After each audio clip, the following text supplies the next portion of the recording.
হঠাৎ করে সিদ্ধান্ত হলো ঘুরতে যাব সবাই মিলে, আর যাহা কথা তাহা কাজ। তাই সবাই মিলে ঘুরতে চলে গেলাম 4টা গাড়ি নিয়ে 12 জন মিলে। বৃষ্টি পড়ছে এদিকে, আর সেই বৃষ্টির আনন্দে ঘুরবো নৌকায় চড়ে। তাই সবাই মিলে নৌকায় চড়ে পড়লাম।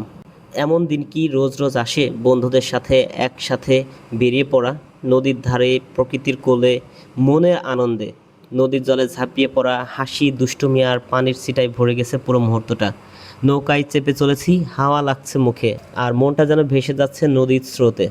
কেউ গাইছে গান, কেউ দিচ্ছে লাফ, আর কেউ ভিডিও তুলতে ব্যস্ত। কেউ হয়তো ভাবছে এই দিনটা যেন কখনো শেষ না হয়। হ্যাঁ, এমন মুহূর্তই তো চিরদিনের জন্য থেকে যায় স্মৃতির পাতায়। এই হলো আসল জীবন, যেখানে না আছে চিন্তা, না আছে ব্যস্ততা, আছে শুধু বন্ধু, প্রকৃতি আর নির্ভেজাল আনন্দ। তোমার বন্ধুরাও কি এমন আনন্দ করতে ভালোবাসে? তাহলে এই ভিডিওটা ওদের সাথে শেয়ার করো, লাইক দাও, কমেন্টে লিখে জানাও শেষ কবে এমনভাবে হেসেছিলে প্রাণ খুলে।